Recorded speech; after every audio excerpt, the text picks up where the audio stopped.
Okay, everyone, this is something else. And circular rock and the tree in the center. The culture, the Cretians may have enjoyed the trees. Kuzmos had a lot of artwork with trees that they took and put upside down and turned into lamps. There were several of those. This here, tree worship, I don't know, in mythology of a tree.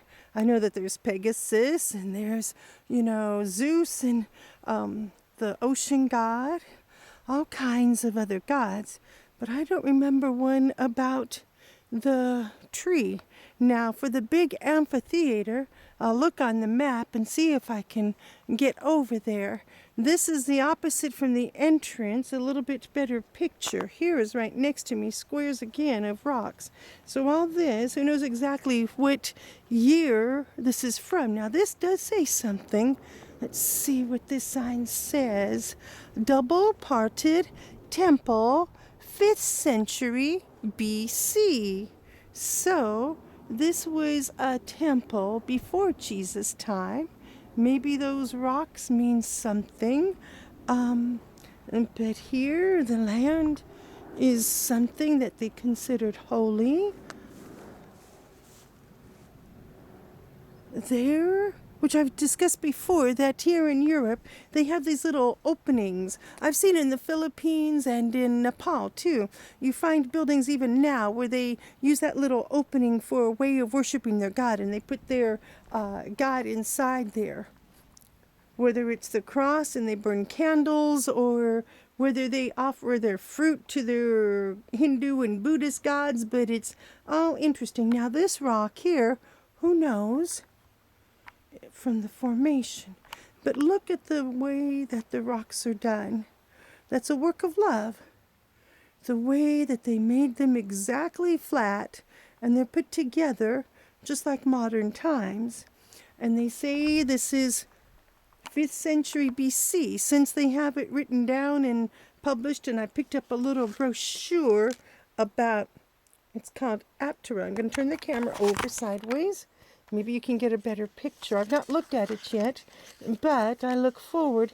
It looks like it's written in Greek, but this is discussing all this area here. And over this way. And so some of these could be in the museums. This looks like what we first saw on the camera when I came here.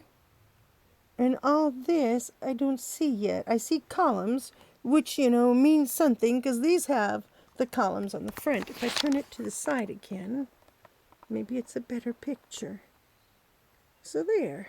Kind of blends in the picture and the natural habitat. But these here are square. But the columns I've been addressing you to before do match with the Aptura. But see this here, look at the corners even. Jesus is the cornerstone. Upon this rock you build your house, and all others will be sinking sand. And for this to be moved over, maybe there was a particular reason for that opening.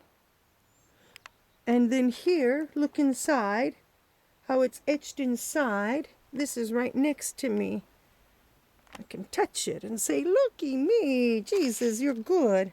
That this here, again, this here is so perfect. When I was in Italy and I marveled at their waters, the fountains, the way that everything was made articulately with the rock, how they hewed it in, and that it was perfect and flat, and the water just poured out smoothly from all those thousands of years. The same thing here. You can appreciate the work. Now this is into an open area, or not open, a circular area for something, and that one there, a circular area. Maybe for putting poles, so they have their flags. I know that they used material and had banners, just like we worship God with a banner. They may have used it for an entrance. I don't know. You can do some research and find out if that's right. But here is just very interesting.